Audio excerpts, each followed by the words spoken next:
اعوذ باللہ من الشیطان الرجیم بسم اللہ الرحمن الرحیم وبہ نستعین وهو خیر المعین صلی اللہ علی سیدنا محمد وآلہ الطاہرین۔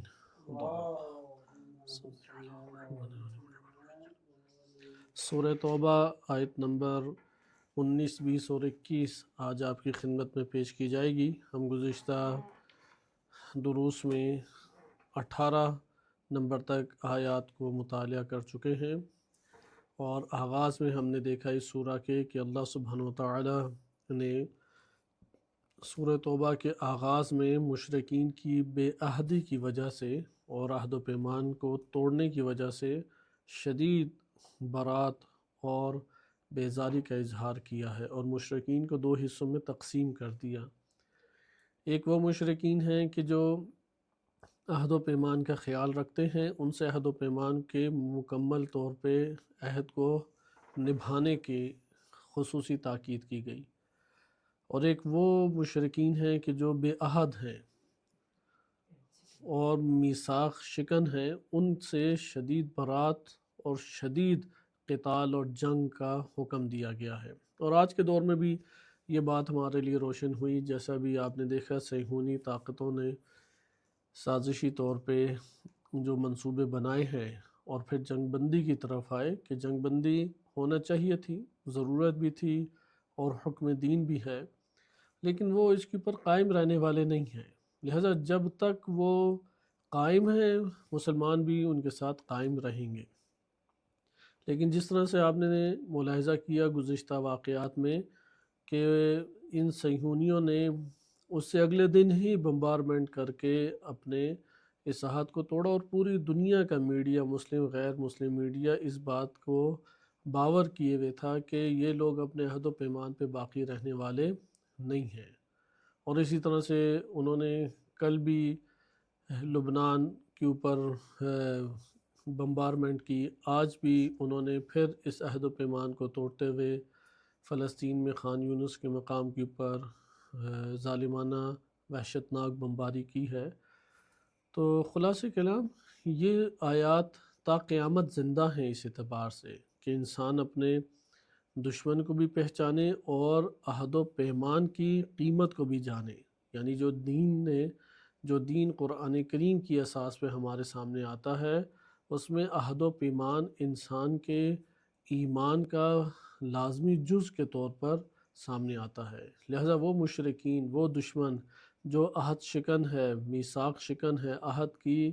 رعایت نہیں کرتا، اس کے ساتھ شدید قتال اور شدید جنگ کا حکم قرآن کریم نے دیا ہے۔ آج ہم جس آیت کو پڑھ رہے ہیں یہ آیت بہت قیمتی آیات میں سے ہے، چونکہ اس میں ایک موازنہ کیا گیا، کمپیریزن کیا گیا ہے۔ یہ کمپیریزن خود ایک تفکر اور ایک انسان کے اندر آئیڈیالوجی کو جنم دیتا ہے، چونکہ ہر دور میں معاشروں کے اندر بسنے والے افراد ان معیارات سے بہت زیادہ متاثر ہوتے ہیں کہ کس کو فضیلت دی جائے اور کس کو فضیلت نہ دی جائے۔ قرآن کا ایک وسیع موضوع ہے اور متعدد آیات ہیں کہ جس میں یہ تعارف کرایا گیا ہے کہ صاحب فضیلت کون ہے۔ اپنے نفس کے اندر تو ہر شخص ہی صاحب فضیلت ہے، ہر شخص ہی ایمان کے اعلیٰ درجات کے اوپر ہے، لیکن ایک برتاؤ کے اعتبار سے قرآن نے حکم دیا کہ تمہارا ان افراد سے برتاؤ جداگانہ ہونا چاہیے۔ مثال کے طور پہ ہم سب مسجد میں جاتے ہیں، کوئی عالم ہے، غیر عالم ہے، یا اسی طریقے سے دیگر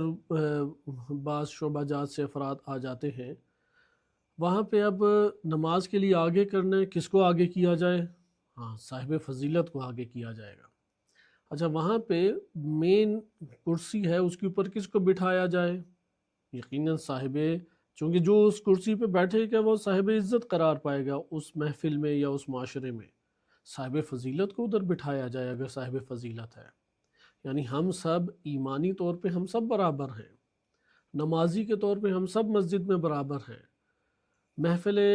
مجلس امام حسین علیہ السلام میں ہم سب برابر ہیں عزادار ہونے کے اعتبار سے، لیکن انہی محافل میں ایک ایسے افراد ہیں جو خصوصیت فضیلت رکھنے کی فضیلت رکھنے کی خصوصیت رکھنے کی وجہ سے صاحب فضل کہلائیں گے۔ مثال کے طور پہ سید کے بارے میں آیا ہے کہ احترام کیا جائے، خود اس سید کی وجہ سے نہیں، اس کی جو نسبت نبی صلی اللہ علیہ وسلم کے ساتھ ہے اس کی رعایت کرتے ہوئے اس کا احترام کیا جائے۔ یہ جو احترام ہے سید کا، یہ فضیلت نہیں ہے۔ احترام ہر مومن کا ہے، احترام جو ہے وہ ہر بشر کا ہے، ہمسائے کا احترام ہے، چھوٹے بڑے کا احترام ہے۔ ہاں ایک دفعہ سید ہونے کی وجہ سے احترام ہو جاتا ہے، مثلا ایک دفعہ چونکہ والد ہے اس لیے میں احترام کرتا ہوں، بھائی ہے اس لیے احترام کرتا ہوں، پڑوسی ہے، استاد ہے۔ اب آپ دیکھ رہے ہیں اسباب احترام مختلف ہیں، انہی میں سے ایک سبب احترام کا کیا بن رہا ہے، چونکہ یہ میرا باپ ہے، ایک ہے سبب چونکہ یہ میرا استاد ہے، یا یہ کہ یہ میرا محسن ہے، ان وقت میں میرا کام آیا تھا، میرا دوست ہے، میری اولاد ہے۔ یہ اسباب ہیں، انہی اسباب میں سے ایک اہم ترین سبب کیا ہے، سید ہونے کی وجہ سے احترام کیا جائے، لیکن یہ احترام فضیلت نہیں کہلائے گا۔ اگر ایک سید ہو اور ایک غیر سید ہو تو یہاں پہ فضیلت اگر غیر سید کے پاس ہے تو حتماً و حتماً اس غیر سید کو سید کے اوپر مقدم کیا جائے گا۔ کیوں؟ کیونکہ صاحب فضل ہے۔ ہاں اگر دونوں فضیلت میں برابر ہیں سید اور غیر سید تو اس جگہ پہ ہم نسبت رسول صلی اللہ علیہ وسلم کی رعایت کرتے ہوئے اس کو مقدم کرنے کا تقاضا کریں گے، لیکن فضیلت صاحب فضل کے ساتھ ہے، فضل کمال کی وجہ سے پیدا ہوتا ہے، اور ہر نیکی ایک کمال کے درجے کو لے کے آتی ہے۔ صاحب فضل کیا ہے، یعنی دونوں فضیلت کے کوئی نہ کوئی اپنے اندر اسباب رکھتے ہیں، دونوں کے پاس ایک نہ ایک کمال ہے فضیلت کا، لیکن ایک افضل ہے۔ ایک کیا ہے؟ افضل۔ مثلا دونوں نمازیں پڑھ رہے ہیں لیکن ایک شخص نماز پڑھنے کے علاوہ مجاہد بھی ہے، بس یہ مجاہد فضل اللہ المجاہدین علی القاعدین۔ اب یہاں پہ ایک قاعد کہ جو نہیں قیام کر سکا ظالم کے خلاف یا جنگوں کے اندر جہاد اس نے انجام نہیں دیا، تو یہ قاعد ہے، اس کی نسبت وہ مجاہد ہے، تو مجاہد ہونے کی وجہ سے اسے فضیلت دیں گے کیونکہ اس کے اندر عنصر فضل موجود ہے۔ ہم آیات کا پہلے مطالعہ کر لیتے ہیں اور اس کے بعد اس موضوع کو مزید آ کے لے کے چلتے ہیں کہ نیکیاں بہت سارے افراد انجام دینے والے ہوتے ہیں، انہی نیکی انجام دینے والوں میں ایک طبقہ صاحب فضل ہے،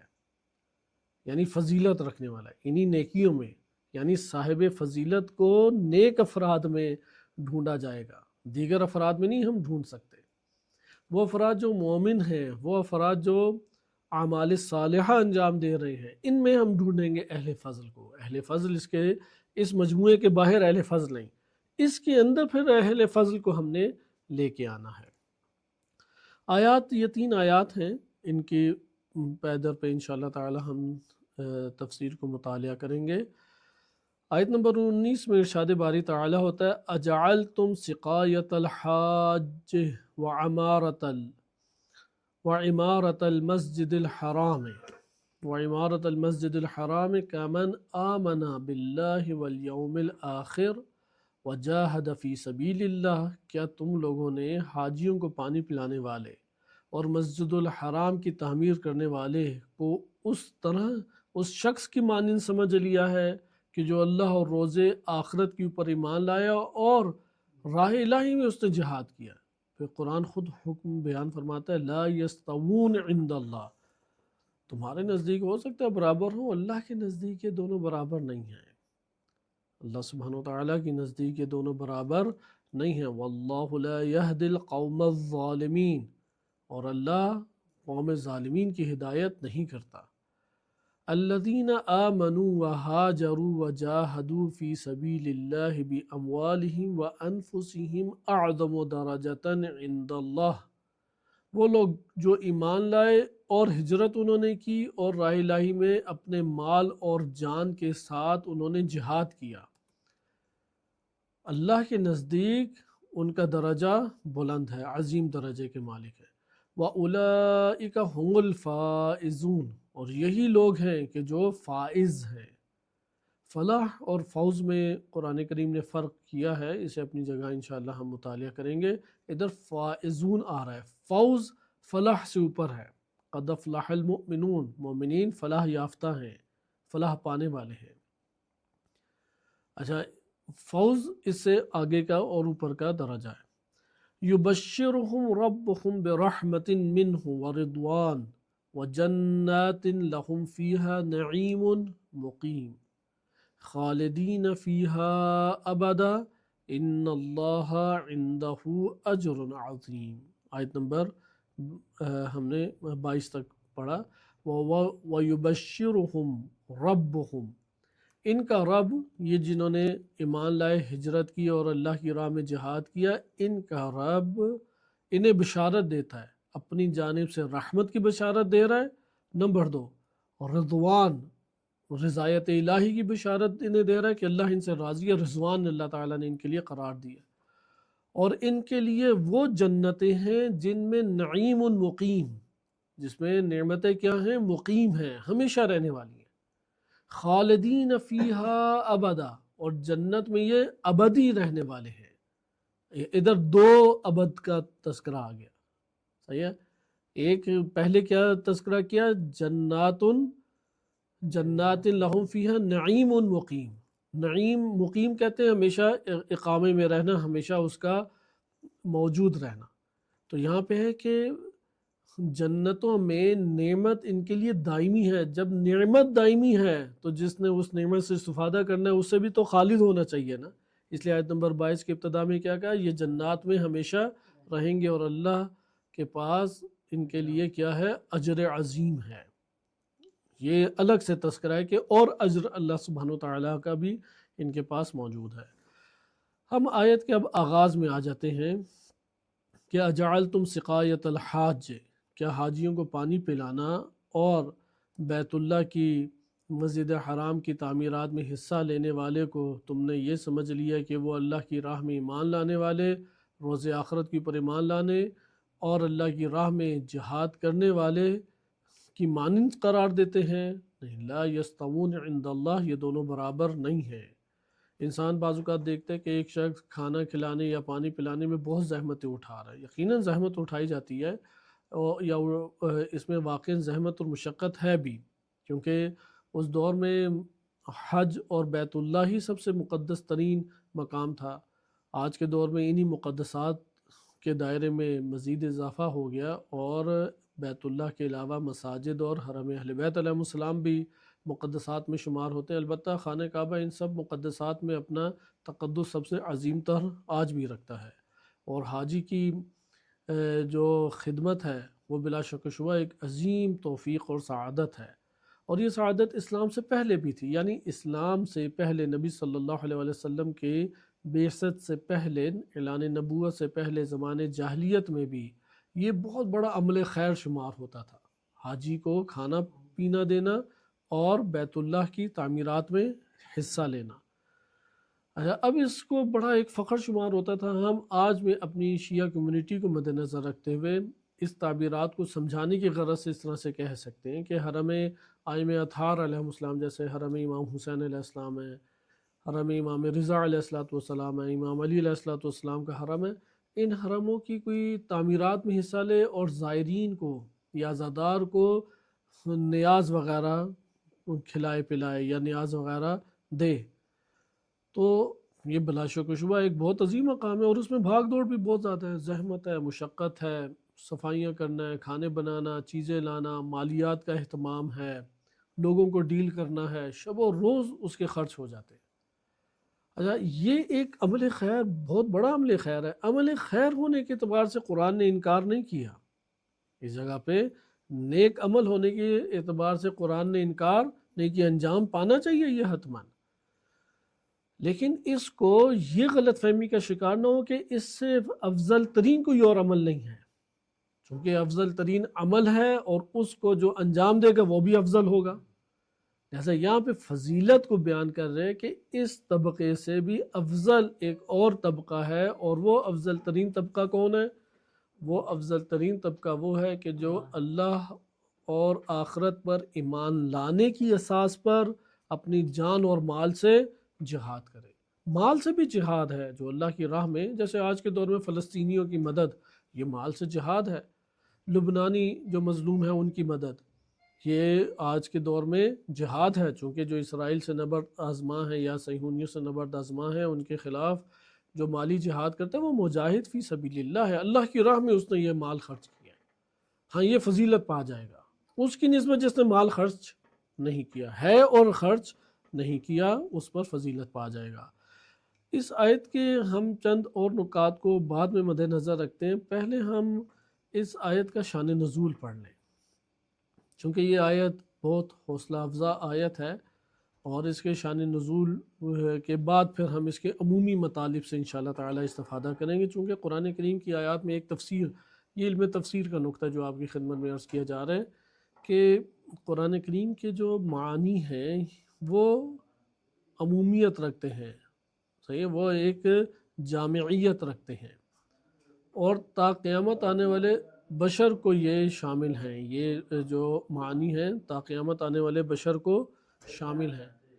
اچھا، اس کی جو اولین صورت بنتی ہے وہ پاکیزہ ترین افراد کے لیے، یعنی سب سے پہلے ان معانی کی جو تطبیق ہے یا امپلیمنٹ ہے وہ کس کے اوپر ہوگا؟ اس شخص کے اوپر ہوگا کہ جو سب سے زیادہ اللہ تعالیٰ کے قریب ہے، جیسا کہ انبیاء و ائمہ اطہار علیہ السلام۔ لیکن اس کا یہ مطلب نہیں ہے کہ ان کے علاوہ کسی اور کے لیے معنی ثابت نہیں ہے، نہیں، ہر شخص اپنے مقام اور درجے کے مطابق اس کا حصہ اپنے لیے وہ حاصل کر رہا ہے، یا اس آیت کا مصداق بن سکتا ہے، اس آیت کا اپنے ظرف اور اپنی حدود کے دائرے میں رہتے ہوئے اس کا ایک نمونہ بن سکتا ہے۔ ہم تفسیر قمی سے پہلے اس آیت کو پڑھتے ہیں، آیت نمبر یہ 19 ہے، کہ اس میں علی بن ابراہیم قمی رحمۃ اللہ علیہ لکھتے ہیں وَهِيَ مُحْكَمَةٌ، یہ آیت متشابہ نہیں ہے، محکمات میں سے ہے، یعنی اس کا معنی روشن ہے اور واضح ہے۔ اس میں ابو بصیر امام باقر علیہ السلام سے روایت نقل کرتے ہیں کہ نزلت فی علی و حمزہ والعباس وشیبہ، یہ آیت 4 افراد کے بارے میں نازل ہوئی ہے، امیر المومنین علیہ السلام، جناب حمزہ علیہ السلام، حضرت عباس اور جناب شیبہ۔ مسئلہ اس طرح سے تھا کہ عباس نے کہا، عباس بن عبد المطلب نبی صلی اللہ علیہ وسلم کے چچا، کہ انا افضل، میں سب سے افضل ہوں۔ اچھا، یہ آیت ابھی نازل نہیں ہوئی، ان میں آپس میں بحث ہوگی، میں سب سے افضل ہوں، کیوں؟ لأن سقایت الحاج بیدی، سبیلے تو میں لگاتا ہوں حاجیوں کے لیے، کوئی آج کے دور میں کہ زائر اور عزادار کے لیے تو میں سبیل لگاتا ہوں۔ وقال شیبہ انا افضل لأن حجابۃ البیت بیدی، شیبہ نے کہا کہ میں سب سے افضل ہوں چونکہ خانہ کعبہ کے جو پردے ہیں اور اس کا جو اہتمام ہے وہ میرے ہاتھ میں، حجابۃ البیت یعنی صدانۃ البیت بھی، یا صدانۃ البیت بھی اسے کہتے ہیں، بیت اللہ کے جو پردے وغیرہ کا آج بھی وہ آپ نے دیکھا ہوگا کہ پورا اس کو ڈھانپ کے رکھتے ہیں کالے کپڑے سے، یہ اس دور سے ہی چلا آ رہا ہے، اس کا اہتمام سارا میرے ہاتھ میں ہے۔ جیسے آج کے دور میں آپ یہ کہہ سکتے ہیں کہ زری کا تبدیل ہونا، زری کے سارے امور میرے ہاتھ میں ہے، تبدیل ہونا اور اصل قبر تک پہنچنا، اور جہاں پہ مثلا دیگر ہم خصوصیات ثابت کرتے ہیں اس تک رسائی ہے، تو اس نے کہا کہ میرے ہاتھ میں ہے۔ اگرچہ یہ ایک محترم چیز ہے، خانہ کعبہ کی تعمیرات میں حصہ لینا، زائر یا حاجی اسے کے کھلانے پلانے کا ثواب اور عمل خیر انجام دینا بہت بڑی سعادت ہے۔ وقال حمزہ انا افضل، جناب حمزہ نے کہا کہ میں افضل ہوں، لأن عمارت البیت بیدی،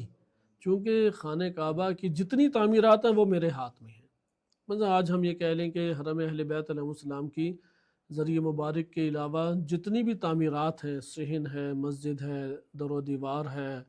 یہ ساری کی ساری تعمیرات میرے ہاتھ میں ہے۔ جناب حمزہ نے کہا اس لیے میں افضل ہوں۔ امام علی علیہ السلام انہوں نے فرمایا انا افضل، میں افضل ہوں، فانی آمنت قبلکم، میں ایمان لانے میں سب سے پہلے تم لوگوں سے ایمان لایا، ثم ہاجرت، اس کے بعد میں نے مکہ سے مدینہ ہجرت کی، شب ہجرت نبی صلی اللہ علیہ وسلم سلا کے گئے تھے اپنے بستر، اور بعد میں وہ پھر مدینہ آ گئے امام علی علیہ السلام۔ وَجَاهَدْتُ فَرَضُوا بِرَسُولٍ حَكَمًا، اور امام علی علیہ السلام نے فرمایا کہ میں نے جہاد کیا اللہ کی راہ میں، ایمان لایا، ہجرت کی اور جہاد کیا۔ تو یہ تینوں اس بات پہ راضی ہوئے کہ آئیں ہم فیصلہ کرا لیتے ہیں رسول صلی اللہ علیہ وآلہ وسلم سے، چونکہ بیت اللہ کی کسی بھی امر کو لینے کا اس دور میں، جیسے آج کے دور میں حرم اہل بیت علیہ السلام کی کوئی تولیت کسی جانب سے بھی لے لے، بہرحال وہ شیعہ معاشرے میں یا ایک مسلم معاشرے میں بہت زیادہ اہمیت اور شہرت کا باعث بن جائے گا، اور اس کی قدر و قیمت بڑھ جائے گی، چونکہ تقدس حرم اہل بیت علیہ السلام کا دلوں میں بہت زیادہ ہے۔ اسی طرح سے بیت اللہ کا تقدس تو آج بھی تمام عالم اسلام میں موجود ہے، اور اس دور میں خصوصاً عرب جاہلیت کے دور میں تو بہت شدت سے یہ تقدس پایا جاتا تھا۔ لہٰذا یہ کہتا تھا کہ میں حاجیوں کو چونکہ کھانا پینا دیتا ہوں دوران حج، اس لیے میری فضیلت سب سے زیادہ ہے۔ ایک نے کہا کہ نہیں، میں چونکہ اس کے پردے وغیرہ کا اہتمام کرتا ہوں، یعنی زری اس کی چینج کرتا ہوں، تو اس لیے سب سے زیادہ مقام میرا ہے۔ تیسرے نے کہا کہ میں چونکہ اس کی تعمیرات میں حصہ لیتا ہوں، اس کا بنانا، اس کو سنوارنا، اس کو انتظام ٹھیک کرنا وغیرہ، یہ سارے میں انجام دیتا ہوں، میری فضیلت سب سے زیادہ ہے۔ اب امام علی علیہ السلام کے پاس تو ان میں سے کوئی بھی چیز نہیں تھی، نہ وہ حاجیوں کو کھلاتے پلاتے اس طور پہ تھے جیسا حضرت عباس انجام دے رہے ہیں، چونکہ ہوتے نہیں تھے وہاں پہ۔ ایسا نہیں ہے کہ امام علی علیہ السلام نے یہ نیکی انجام نہیں دی، جناب ابو طالب ہی یہ انجام دیا کرتے تھے، اور امیر المومنین علیہ السلام نے تو اس سے بہت بڑھ کر اللہ سبحانہ وتعالیٰ کی راہ میں اموال خرچ کیے ہیں۔ ان ایام میں امیر المومنین علیہ السلام مسلسل جہاد میں رہتے تھے، اس لیے کوئی عمل ان میں سے انجام نہیں دے پائے۔ تو امام علی علیہ السلام نے کس خصوصیت کو ذکر کیا؟ میں سب سے پہلے ایمان لایا، نمبر 2 میں نے اللہ کی راہ میں جہاد کیا، نمبر 3 میں ہوں کہ ہجرت کی جس نے مکہ سے مدینہ۔ اب تینوں آگے نبی صلی اللہ علیہ وسلم کی خدمت میں۔ ہم ادھر سے یہ تصویر کشی کر سکتے ہیں کہ یہ جو قرآن کریم کی آیت ایک معیار پیش کر رہی ہے، اور ہم امام معصوم کے پاس اپنے اعمال کی فہرست لے جائیں، چونکہ میں نے آغاز درس میں عرض کیا کہ یہ جو فضیلت کا ہمارے پاس موضوع ہے، یہ خاص ہے صرف ان صالح اعمال انجام دینے والے افراد کے دائرے میں، اس سے باہر نہیں ہو سکتا۔ وہ افراد جو اعمال صالحہ انجام دیتے ہیں اس کے دائرے میں فضیلت کی بات ہوگی۔ وہ جو اعمال صالحہ انجام دے ہی نہیں رہے، ان میں تو فضیلت بھی نہیں تلاش کی جا سکتی۔ تو خوب، اب جب آگے نبی اکرم صلی اللہ علیہ وسلم کی خدمت میں کہ آپ فیصلہ کریں، اور ہر ایک نے اپنی بات سنائی، تو اس وقت اللہ سبحانہ وتعالیٰ نے سورہ توبہ کی آیت نازل کی، اجعلتم سقایۃ الحاج وعمارۃ المسجد الحرام۔ اچھا، یہاں پہ ایک سوال پیدا ہوتا ہے، جناب حمزہ تو شہید ہو گئے تھے جنگ احد میں 3 ہجری میں، یہ سورہ توبہ 8 اور 9 ہجری میں نازل ہو رہی ہے۔ تو اس کے جواب میں عرض کیا جائے کہ قرآن کریم کی صورتیں اور آیات اس طریقے سے شیعہ سنی دونوں کتب میں وارد ہوا ہے کہ بعض ایسی صورتیں ان کی بعض آیات نازل ہو گئیں، لیکن ابھی کامل سورہ نازل نہیں ہوئی۔ تو وہ پوری کی پوری سورہ جب آئی یا وقتاً فوقتاً اس کی آیات آتی رہیں، تو نبی صلی اللہ علیہ وسلم ہر آیت کو پھر اس کے مطابق رکھواتے تھے کہ ہاں اس کو ادھر لکھو، اس کو ادھر لکھو، تاکہ ایک نظم ایجاد ہو پوری کی پوری سورہ کے اندر۔ تو ایسا ہو سکتا ہے کہ یہ آیت پہلے نازل ہوئی ہو اور اس کے بعد اس کو سورہ توبہ میں قرار دیا گیا ہو۔ تو یہ بہرحال شان نزول آپ کے سامنے آیا کہ اس وقت یہ آیت نازل ہوئی کہ کیا تم نے حاجیوں کو پانی پلانا اور مسجد حرام کی تعمیرات سے پھر دونوں مراد ہو جاتے ہیں، وہ جو کپڑے کو چینج کرتے ہیں مثل زری نما جو ہے اس کو وہ چینج کرتے ہیں، اور تعمیرات دیگر جو انجام دیتے ہیں، اس کو تم نے اس شخص کی مانند سمجھ لیے ان اعمال کو جو اللہ اور روز آخرت ایمان لایا اور اس نے اللہ کی راہ میں مال اور جان سے جہاد کیا اور ہجرت کی، اس کے برابر لا یستوون عند اللہ، یہ دونوں برابر نہیں ہو سکتے۔ ادھر ایک اور نقطہ بھی اہم ہے ایک تو تفسیر کے باب سے میں نے شان نزول کے باب سے آپ کی خدمت میں عرض کیا کہ یہ قرآن کریم کی آیت کا شان نزول ہمارے ہاں متعدد احادیث میں وارد ہوا ہے. البتہ ہم سندی اس میں بحث نہیں کرتے، لیکن جو نقطہ مہم ہے، ادھر آیا امیر المومنین علیہ الصلوۃ والسلام کی اپنی ذاتی شخصیت کا جو مقام اور مرتبہ ہے، اس کی وجہ سے اللہ تعالیٰ فرما رہا ہے کہ تم سارے اس کے برابر نہیں ہو سکتے. چونکہ اگر امیر المومنین علیہ الصلوۃ والسلام کا یہاں پہ ذاتی ایک شخصیت کا مرتبہ شمار ہو، وہ تو تمام کے تمام بشر سے افضل ہیں سوائے نبی صلی اللہ علیہ وآلہ وسلم کی ہستی کے. لہٰذا یہاں پہ قرآن کریم نے اوصاف ذکر کر کے بتایا کہ ان اوصاف کی وجہ سے فضیلت ہے. وإلا اگر یہ اوصاف کا تذکرہ نہ بھی ہوتا تب بھی امیر المومنین علیہ الصلوۃ والسلام ان سب سے افضل ہیں، حتیٰ کہ ان سے بھی افضل ہیں جو ایمان لائے، اللہ کی راہ میں جہاد کیا، ہجرت کی، اپنے جان اور مال کے ساتھ خداوند متعال کی راہ میں جنگ و قتال انجام دیتے رہے. تب بھی امیر المومنین علیہ السلام شخصی اور ذاتی حیثیت سے، چونکہ مقام ولایت اور قرب الہی کی اس منزلت کے اوپر ہے کہ کوئی وہاں پہ اصلاً پہنچ ہی نہیں سکتا. لہٰذا یہ جو مقام ہے امیر المومنین علیہ الصلوۃ والسلام کا، یہاں پہ قرآن کریم اس مقام کی طرف سے بات نہیں کر رہی، چونکہ اس مقام کے اعتبار سے تو موازنہ ہو ہی نہیں سکتا کسی کے ساتھ. یہاں پہ اوصاف کو مد نظر رکھتے ہوئے موازنہ ہو رہا ہے کہ وہ افراد جو ایمان اللہ اور روز آخرت کی پڑھا، یعنی ایمان سے مراد ہے کہ ان کا جہاد کرنا اور ہجرت کرنا، چاہے وہ جان یا مال سے جہاد ہو، اس کی جو بنیاد بن رہی ہے وہ ایمان بن رہا ہے. بعض اوقات انسان مال خرچ کر دیتا ہے، مثلا ماحول ایسا بنا ہے، ابھارا گیا تو انسان کا دل نرم ہوا اور اس نے بھی اللہ کی راہ میں مجاہدین کے لیے جان یا مال سے جہاد کر لیا، یعنی فضا قائم کی گئی. اکثر بیشتر ایسا ہی ہوتا ہے، فضا قائم کی گئی. ادھر وہ فضا سبب بنی، اگرچہ یہ بھی ہدایت ہے، یہ بھی رہنمائی ہے، یہ بھی نورانیت ہے، لیکن اس جگہ پہ سبب اس کے نفس سے خارج ایک عمل بن رہا ہے. اور وہ اس کے نفس سے خارج عمل کیا ہے؟ کوئی وعظ اور نصیحت کرے، کوئی اس کے لیے ماحول بنائے جو اثار اور قربانی کا ماحول بنے گا. اگر یہ ماحول نہ ہوتا تو اس سے اللہ کی راہ میں جان اور مال کا جہاد بھی صادر نہ ہو رہا ہوتا. یہ چونکہ ماحول بن گیا اس لیے یہ سبب بن رہا ہے. یہاں پر اس طبقے کی بھی بات نہیں ہو رہی، اس طبقے کی بات ہو رہی ہے کہ جس کے جہاد اور ہجرت کا عمل صادر ہونے کا سبب وہ ایمان ہے، قلبی ایمان ہے، یعنی وہ اللہ اور روز آخرت کے اوپر اس سطح کا ایمان لایا ہوا ہے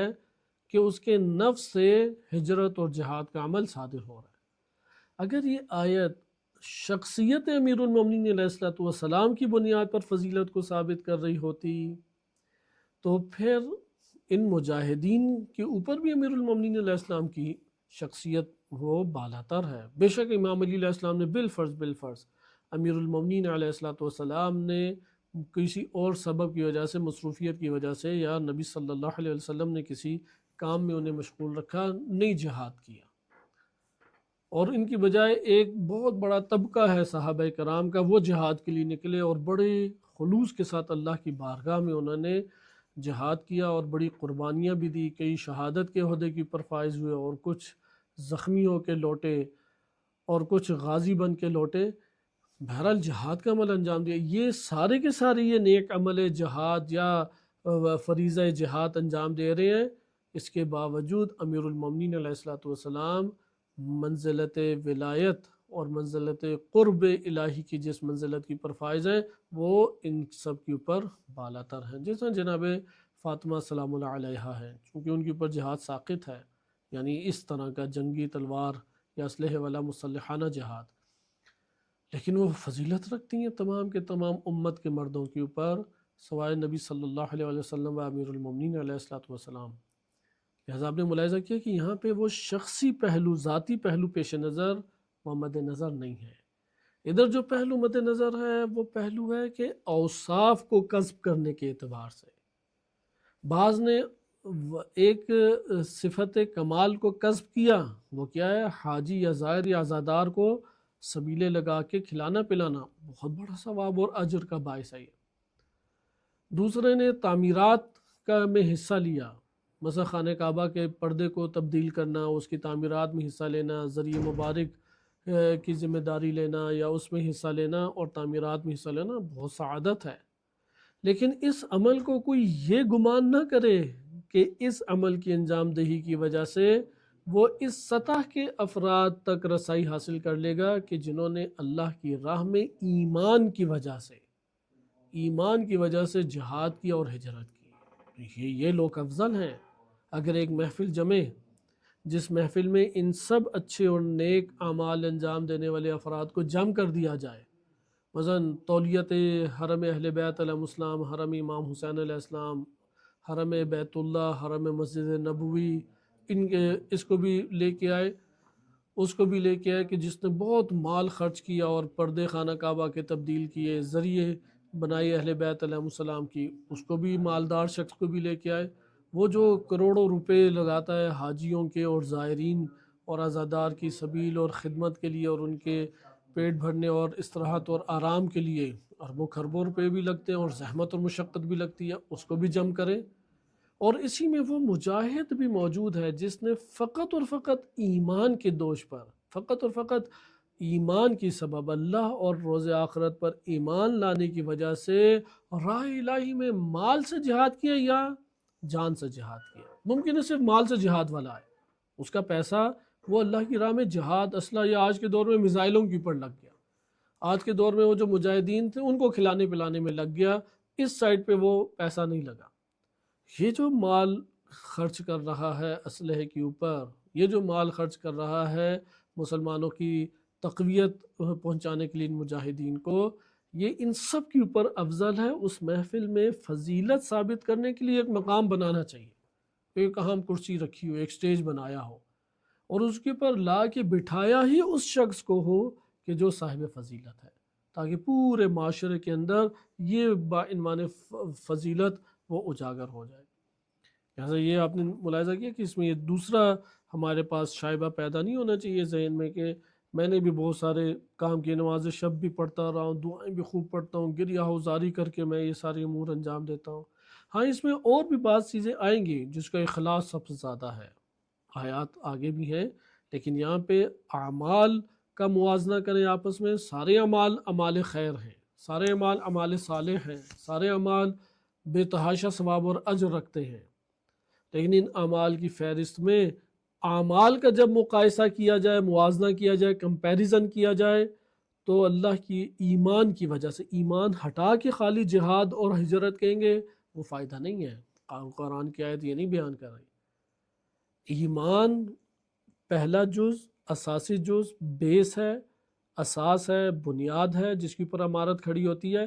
ایمان لانے کے بعد اب اس نفس سے کیا صادر ہو رہا ہے؟ جان اور مال کا جہاد۔ اب اس نفس سے کیا صادر ہو رہا ہے؟ ہجرت، چونکہ وہ ظالم سے ٹکرا رہا ہے، باطل سے ٹکرا رہا ہے،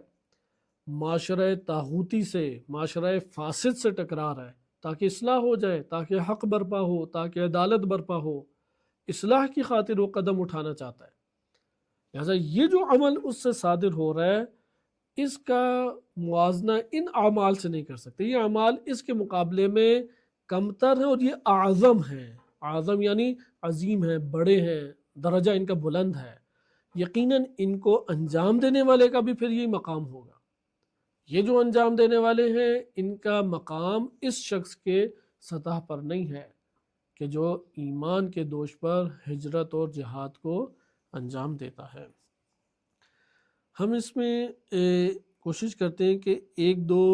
اگر احادیث ہمارے پاس اور نکل آئیں تو ہم اس کو بھی انشاءاللہ ملاحظہ کرتے ہیں، کیونکہ سب احادیث میں انہی چار کا تذکرہ ہے۔ امام صادق علیہ الصلوۃ والسلام سے بھی یہ ایک روایت وارد ہوئی ہے، اور امیر المومنین علیہ الصلوۃ والسلام سے پوچھا گیا کہ آپ کے جو مناقب میں سب سے افضل ترین آپ کے پاس کون سی منقبت ہے، یعنی منقبت یعنی آپ کے اندر، آپ کی نظر میں آپ کی خصوصیت کون سی سب سے افضل ہے؟ تو خود امیر المومنین علیہ الصلوۃ والسلام نے بیان کیا، یہ تفسیر عیاشی میں روایت آئی ہے کہ میں اور عباس اور عثمان بن ابی شیبہ مسجد حرام میں بیٹھے تھے، تو وہاں پہ یہ والی بحث ہو گئی۔ عثمان بن ابی شیبہ نے کہا کہ مفاتیح الکعبہ، کعبہ کی چابیاں تو میرے پاس ہیں، بہت بڑی ایک سعادت اس دور میں شمار ہوتی تھی اور آج بھی ہے۔ عباس، انہوں نے کہا کہ میں حاجیوں کو زمزم کا پانی پلاتا ہوں، اس کی تولیت میرے پاس ہے۔ اب امیر المومنین علیہ الصلوۃ والسلام اس بیت اللہ کی مناسبت سے کچھ کہنے کو نہیں تھا، تو پھر اللہ سبحانہ و تعالیٰ نے یہ آیت نازل ہوئی، اور یعنی وہ نبی صلی اللہ علیہ وسلم کے پاس گئے اور پھر یہ آیت اس وقت نازل ہوئی۔ یہ ہمارے پاس تفسیر عیاشی میں وارد ہوا ہے۔ بس آپ نے ایک روایت دیکھ لی کہ جو وارد ہوئی ہے امام باقر علیہ الصلوۃ والسلام سے، اور یہ روایت تفاسیر کی کتب کے علاوہ الکافی میں بھی موجود ہے، اور اسی طریقے سے جو میں نے آپ کی خدمت میں عرض کر دی۔ البتہ الکافی میں جو روایت آئی ہے اس میں افراد تھوڑے تبدیل ہیں، اس میں عثمان بن ابی شیبہ کی بجائے جناب جعفر طیار کا تذکرہ ہے۔ خلاصہ کلام یہ ہمارے پاس چند احادیث تھیں کہ جو پس منظر کو، اس آیت کریمہ کے پس منظر کو بتاتی ہیں، اور ممکن ہے اس کے اوپر میں نے جیسے کہ عرض کیا کہ یہ اعتراض ممکن ہے کوئی اٹھا سکے کہ یہ 8 ہجری کی یا 9 ہجری کی ہے، جبکہ جناب حمزہ وہ 3 ہجری کو شہید ہو گئے۔ تو اس کے حوالے سے میں نے آپ کی خدمت میں عرض کیا ہے کہ بعض آیات ایسی ہیں کہ جو،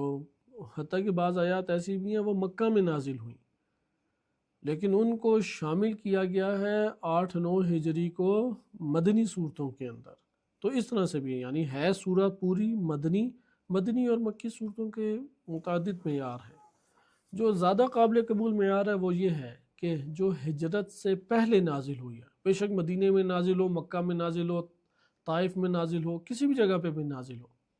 ہجرت سے جو پہلے نازل ہوئی ہے وہ مکی سورہ کہلائے گی، چونکہ مکی سورہ کا اپنا ایک خاص مزاج ہے، مکی صورتوں کا اپنے خاص خصوصیات ہیں، اور تفسیر کے باب میں اس سے بڑی مدد ملتی ہے۔ مثلا اعتقادات کا ادھر بیان ہے مکی صورتوں میں، اور ابھی وہ فقہی احکام بہت مفصل طور پہ نہیں ذکر کیے گئے، ٹکراؤ جو ہے وہ جنگی حالت میں نہیں ہے، مسلمانوں کے صبر کی تلقین ہے۔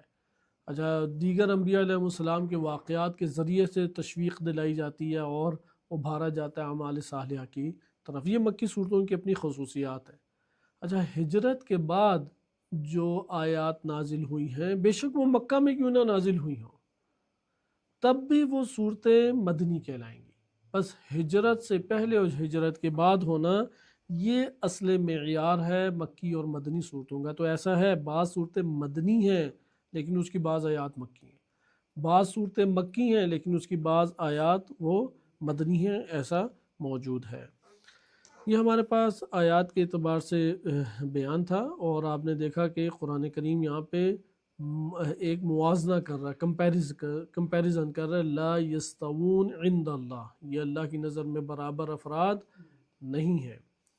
اور ہمیں بھی برابر نہیں سمجھنا چاہیے۔ انشاءاللہ اگلے درس میں ہم اس کے حوالے سے پڑھیں گے کہ اگر کوئی شخص ان کو برابر سمجھے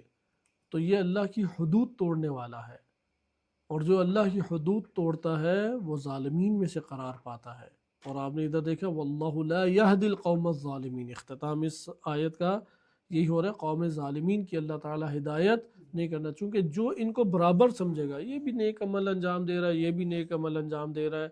تو جس نے اس کو برابر کر دیا، مثلا ایک ڈاکٹر ہے، ایک انجینئر ہے، ایک بڑا تاجر آیا ہے، یہ مسئلہ ہمارے ہاں ایک بڑے مسائل میں سے ہے، حتیٰ کہ طلاب اور علماء میں اس کا ہمیں ایک مشاہدہ کرنا پڑ جاتا ہے۔ مثلا ایک بہت بڑا تاجر ہے جس نے مال خرچ کیا ہے تعمیرات کے اوپر، مسجد ہے، مدرسہ ہے، حرم ہے، اور اس کے مقابل میں ایک شخص ہوئی جس طرح امام علی علیہ الصلوۃ والسلام کی خصوصیت ادھر بیان کی گئی، وہ ایمان اور فقط جہاد لے کے آیا، اس نے عملی جہاد بھی کیا ہے، مالی جہاد بھی کیا ہے۔ اب جب اس کو وقت دینے کی باری آئی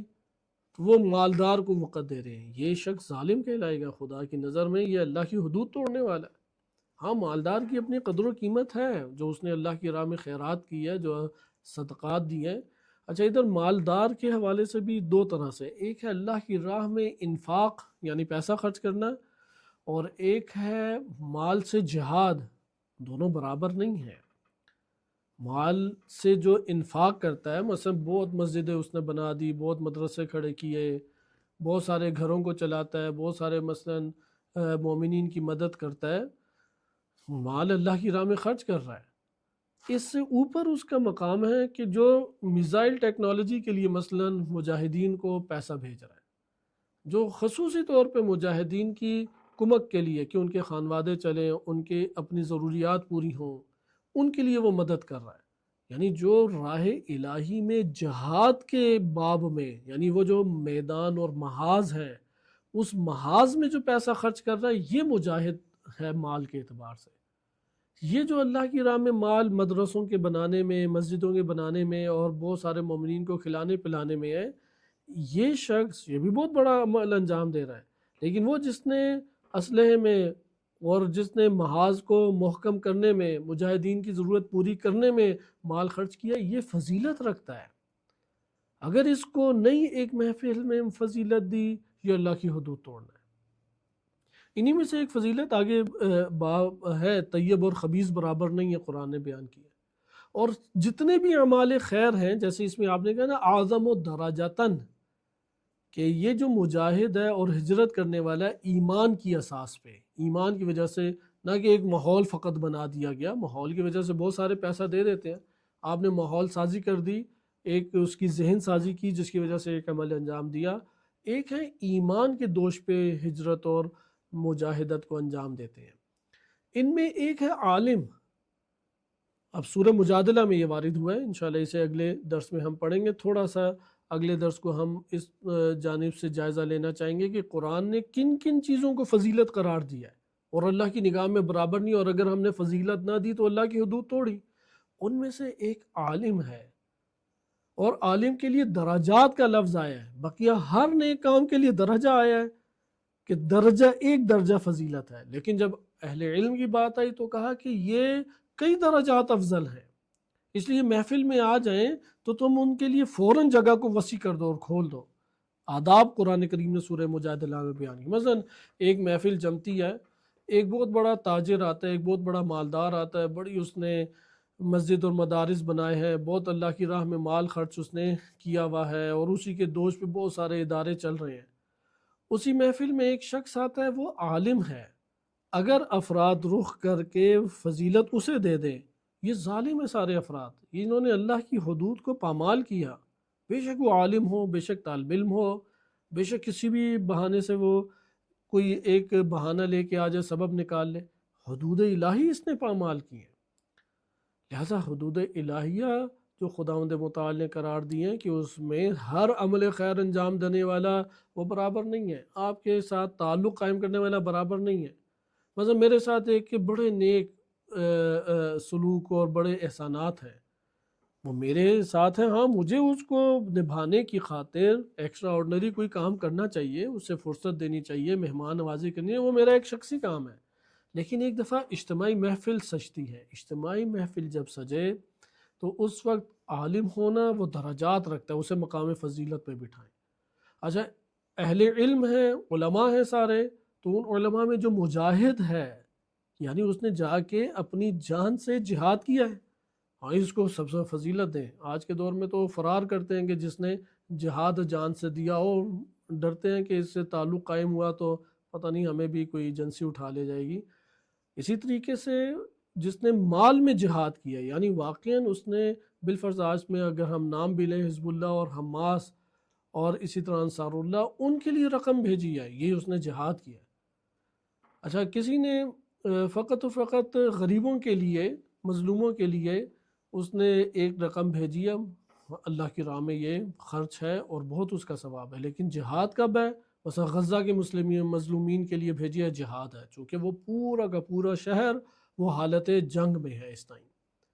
اچھا اسی طریقے سے لبنان کی صورتحال ہے، ادھر کے مظلومین جو اس ٹائم سرحدی علاقوں کے اوپر ہیں یا شیعہ علاقے ہیں، وہ حالت جنگ اور جہاد میں ہیں۔ انصار اللہ وہ حالت جنگ اور جہاد میں، جو ان کے لیے مال کو بھیجے گا وہ اللہ کی راہ میں مال خرچ کر رہا ہے اور مجاہد اٹھایا جائے گا، اور اس کو اس شخص پر فضیلت دینی چاہیے جو مدرسوں میں پیسے خرچ کر رہا ہے۔ اب ادھر بھی ضرورت ہے، کیونکہ اگر مدرسوں پہ اور مسجدوں میں، انجمنوں میں اور یہ زائرین اور حاجیوں کے لیے پیسے خرچ نہ کریں تو یہ تو سارے باب ختم ہو جائیں گے، ادھر بھی پیسہ خرچ کرے وہ۔ لیکن اگر آپس میں عمل کے اعتبار سے کمپیریزن کرنا آ جائے، مقایسہ کرنا آ جائے یا فضیلت دینا آ جائے، اگر وہ ایک جگہ پہ جمع ہو جائیں تو اس کو آپ اوپر بٹھائیں، اس کو آپ فضیلت دیں، اس کو آپ زیادہ نمایاں کریں، اس کے لیے کوئی ایسا اہتمام کریں گے محفل میں وہ نمایاں ہو کہ جو اللہ کی راہ میں ایمان کے سبب، چونکہ ایمان کے سبب اگر کوئی پیسہ نہیں بھیجتا تو یہ وہ مجاہد فی سبیل اللہ نہیں قرار پائے گا۔ ایمان کے دوش پہ اگر پیسہ خرچ کرے تو تب یہ مجاہد فی سبیل اللہ قرار پاتا ہے۔ یہ سورۃ توبہ آیت نمبر 19 تھی، انشاءاللہ اس کا ہم اگلا حصہ اگلے درس میں مطالعہ کریں گے۔ صلی اللہ علیہ سیدنا محمد و آلہ الطاہرین۔